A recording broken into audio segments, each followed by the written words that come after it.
Hello everyone, this is Deepak Singhal. Welcome you all to the platform of Stargate Education. Friends, ये video बहुत ही important रहने वाली है। Stargate education पर मैं दीपक सिंघल क्लैट 2026 के जो इंपॉर्टेंट पैसेजेस पूछे गए थे उसको हम लोग कवर करेंगे यहाँ पर और देखेंगे कि कितने सिंपल पैसेजेस थे और बच्चों ने मेरे साथ मिलकर क्लैट की प्रिपरेशन में ऑलमोस्ट ये सारे ही पैसेजेस किए थे। इसमें कोई भी ऐसा टॉपिक नहीं है जो मैंने अपनी क्लास में कवर ना करवाया। सबसे पहला टॉपिक अगर आप देख रहे हैं तो वो यूएस प्रेसिडेंट डोनाल्ड ट्रंप का है। और H1B वीजा गाइडलाइंस जो थी, उन्होंने उस पर भी कुछ बोला था कि H1B वीजा पर $100,000 की वो पेनल्टी लगा रहे हैं।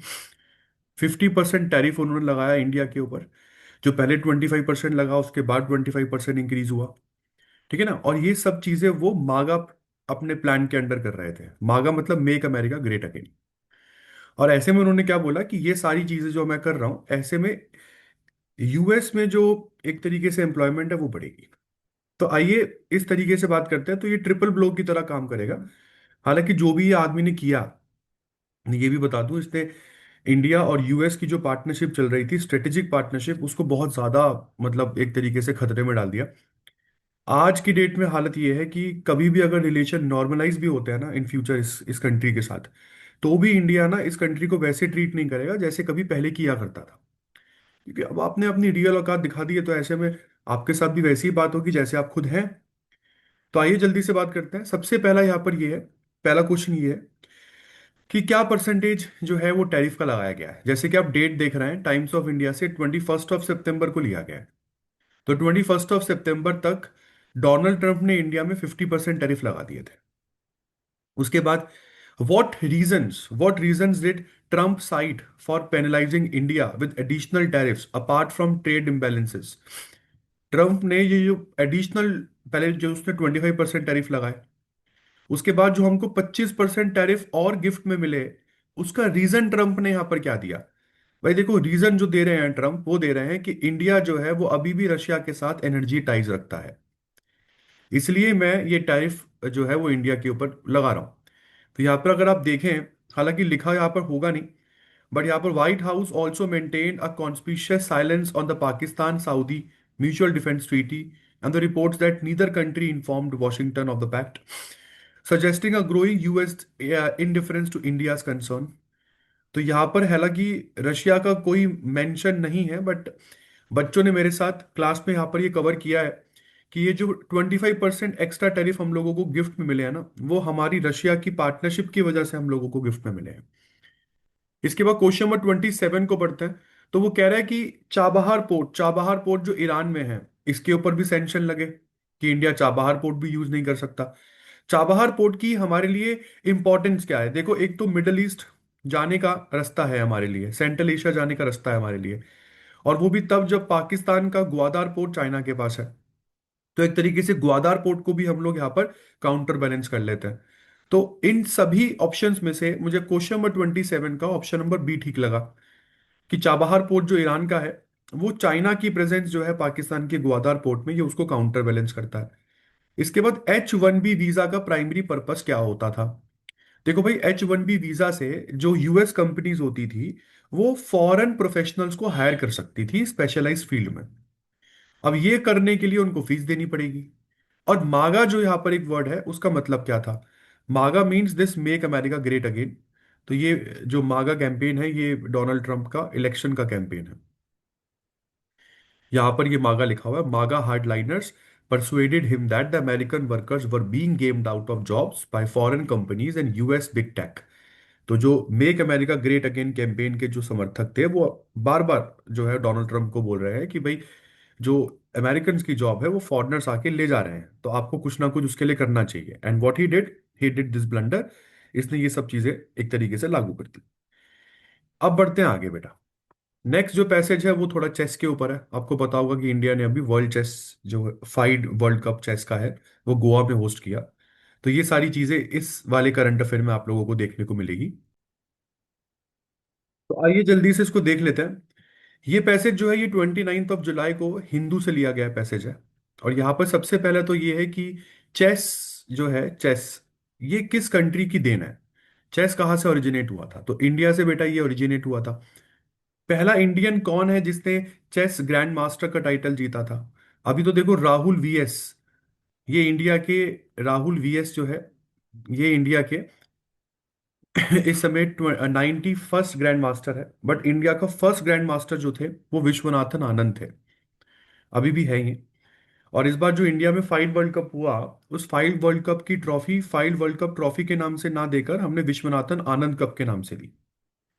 उसके बाद आता है कि फर्स्ट वर्ल्ड चेस चैंपियन कौन था?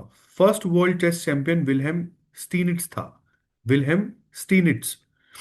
और फिर गैरी कैस्पेरोव, ये उस समय के मतलब वर्ल्ड चेस चैंपियन थे, क्या कहते हैं, कैस्परोव। और क्या कहा जाता है कि गैरी कैस्परोव को किसी ने सक्सेसफुली हराया था। और वो कौन है, वो कौन सी कंपनी है, या वो कौन सा कंप्यूटर है?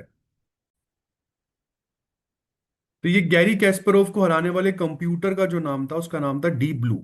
तो ये डीप ब्लू कंप्यूटर ने गैरी कैस्परोव को हराया था। उसके बाद में 11th edition of chess world cup जो 2025 में हुआ, ये कहाँ पर हुआ? तो 11th edition of chess world cup Goa में हुआ।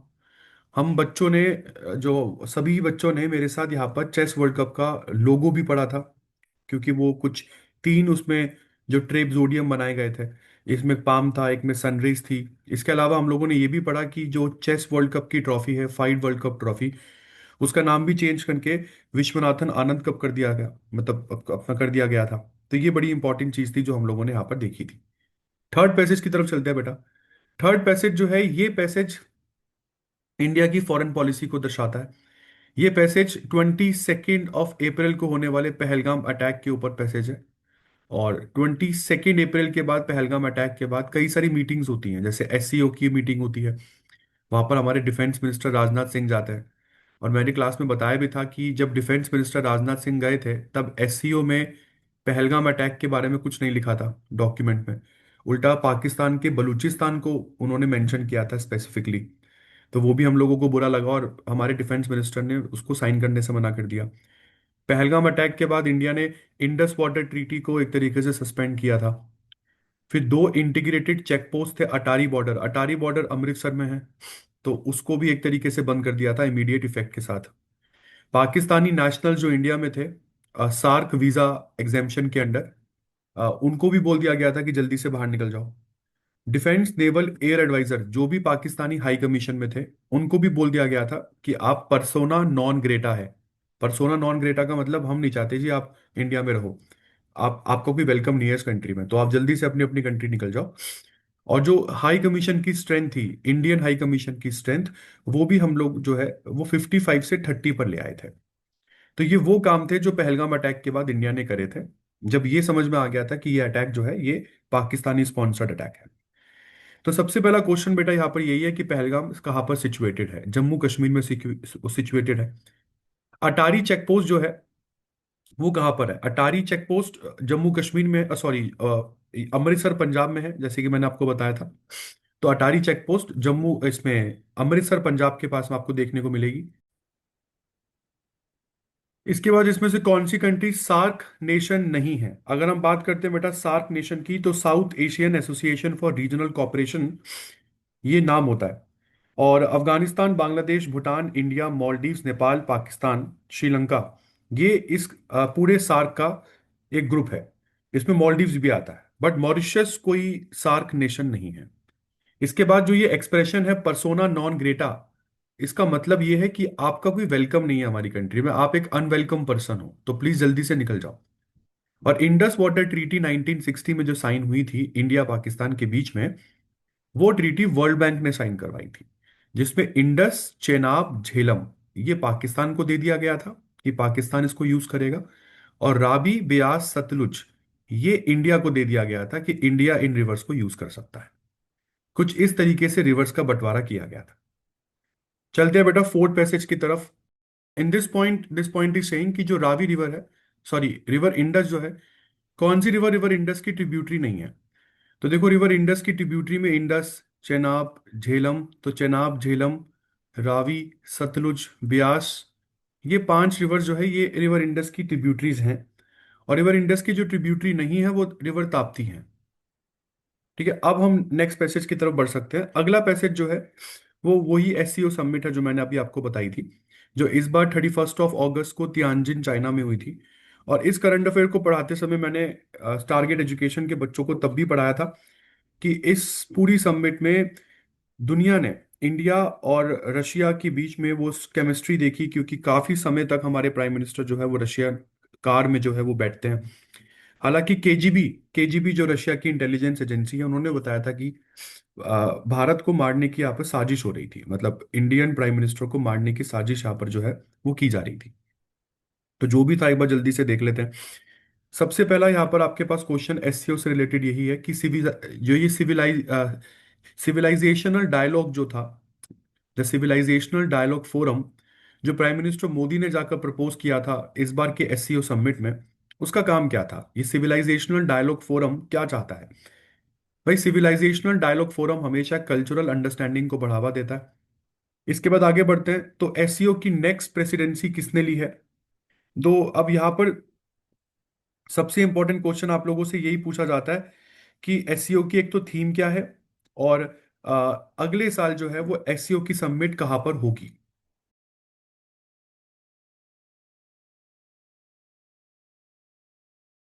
एससीओ समिट के नेक्स्ट प्रेसिडेंसी ये किस कंट्री को दी गई है?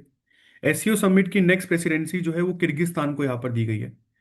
उसके बाद प्राइम मिनिस्टर मोदी यहाँ पर जो है चाबहार पोर्ट के बारे में काफी बोल रहे थे कि हमारे लिए काफी इंपॉर्टेंट पोर्ट है। सबसे इंपॉर्टेंट क्वेश्चन ये है कि हमारे लिए इंपॉर्टेंट पोर्ट है, बट ये पोर्ट है कहाँ पर? ये चाबहार पोर्ट आप लोगों को ईरान में देखने को मिलेगा। तो ईरान के रास्ते अफगानिस्तान और सेंट्रल एशिया जाने का ये हमारा अच्छा रास्ता है। इसके बाद नेक्स्ट इंपॉर्टेंट पॉइंट, ये मुझे लगता है काफी इंपॉर्टेंट होगा आपके लिए भी। इसमें से कौन सी कंट्री एससीओ की मेंबर नहीं है? देखो, बेलारूस है। अगर हम बेलारूस को टिक लगाते हैं तो मैं आपको वैसे ही बता दूं, जुलाई तो 2024 में बेलारूस जो है वो ऑफिशियल मेंबर बन गया था।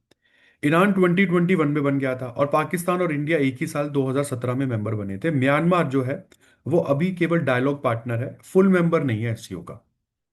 तो इसलिए म्यांमार को मैं यहाँ पर टिक लगाऊंगा। एससीओ का जो आपका सेक्रेटेरिएट है वो बीजिंग चाइना में है। और क्योंकि इस बार एससीओ की समिट हुई भी चाइना में ही थी, तो इसलिए हमेशा जिस कंट्री में जो समिट होती है उस कंट्री के ऑलमोस्ट सिटी के नाम पर डिक्लेरेशन साइन होता है। क्योंकि चाइना में बीजिंग में हुआ था, इसलिए 25th एससीओ समिट में जो डॉक्यूमेंट अडॉप्ट किया गया उसको बीजिंग डेक्लेरेशन कहा गया। That was Beijing declaration. इसी के साथ फ्रेंड्स आगे बढ़ते हैं। नेक्स्ट वाला जो करंट है ये वो AI-171 एक्सीडेंट है, एयर इंडिया जो गुजरात के अहमदाबाद से लंदन गैटविक जा रही थी फ्लाइट, और वो क्रैश हो जाती है ना। और यहाँ पर एयर इंडिया की फ्लाइट थी, टाटा जिसको चला रहे थे। तकरीबन सभी लोग जो है वो डिसीज कर जाते हैं एक्सेप्ट वन जो कि इंडियन नेशनल था। तो यहाँ पर जल्दी से देख लेते हैं। एयर इंडिया फ्लाइट AI-171 जो है ये कहाँ से ऑपरेट कर रही थी? ये अहमदाबाद से लंदन गैटविक एयरपोर्ट जा रही थी, जैसे कि मैंने आपको बोला। और ये वाला करंट भी हम लोगों ने वहां पर कवर किया था। इस समय नेक्स्ट इंपॉर्टेंट करंट है आपका। जी, इसके बाद क्वेश्चन यहाँ पर क्या है, वो बोल रहा है कि who is the minister of civil aviation of India? Civil aviation minister का नाम है Ram Mohan Naidu. Next, AI-171 memorial and welfare trust जो है ये एक रजिस्टर्ड ट्रस्ट है बाय टाटा ग्रुप। ये पब्लिकबल ये पब्लिक चैरिटेबल ट्रस्ट लोकेटेड कहाँ पर है? It is located in Ahmedabad. और उसके बाद बड़े सारे क्वेश्चन आते हैं यहाँ पर जो पूछे भी जाते हैं कि जो सोल सर्वाइवर था इस पूरी एयरलाइन का वो कौन था। हालांकि हम सब ने यहाँ पर सुना है कि वो सोल सर्वाइवर जो था, जो AI ये 171 फ्लाइट क्रैश में बचा था, वो एक इंडियन दिख रहा था सभी लोगों को, बट वो अगर मैं आपको बताऊं, नाम उनका कुछ रमेश कुमार विश्वास करके था। बट वो जो भी है वो ब्रिटिश नेशनल है, बट वो इंडियन ओरिजिन के हैं। तो सोल सर्वाइवर जो है ये एयर इंडिया की फ्लाइट AI-171 के, that person was British national of Indian origin. उसके बाद क्वेश्चन आता है कौन सी एजेंसी जो है ये पूरा की पूरा AI-171 क्रैश का जो है वो इन्वेस्टिगेशन यहाँ पे कर रही है। तो बड़ा इंपॉर्टेंट क्वेश्चन यहाँ पर हो सकता है ये, क्योंकि लोग DGCA को टिक करना चाहते होंगे यहाँ पर। बट बेटा, DGCA एक्चुअली में फ्लाइट क्रैश को नहीं इन्वेस्टिगेट करती है। यहाँ पे DGCA मत लगा देना, directorate controller general of aviation, director general controller of aviation नहीं। यहाँ पर जो संस्था किसी भी एयर फ्लाइट के क्रैश होने का कारण इन्वेस्टिगेट करती है वो एयरक्राफ्ट एक्सीडेंट इन्वेस्टिगेशन ब्यूरो होता है, AAIB। तो एयर इंडिया 171 के क्रैश का कारण भी यही जो है वो जांच रही है। इसके बाद एयर इंडिया की फ्लाइट AI-171, बोइंग का प्लेन था। बोइंग का कौन सा मॉडल था ये? 7878, 7878 ड्रीम लाइनर, ये वाला एयरक्राफ्ट था। और इसी के साथ ये 5 पैसेजेस और इंपॉर्टेंट करंट हो जाते हैं cover. This is being done on the platform of Stargate education. पहली बार अगर चैनल पर आए हैं तो do subscribe the channel, hit the like button and also click the bell icon for my upcoming videos. Video अच्छी लगी होगी तो जरूर कमेंट कीजिएगा बेटा। And if you want any suggestion regarding any exam including CUET 2026, you may contact us, you may mention something in the comment box. मैं कोशिश करूंगा to answer each and every query of you guys. And on this note, thank you so very much. अपना please बहुत ध्यान रखिएगा। मिलते हैं next video में, तब तक के लिए धन्यवाद।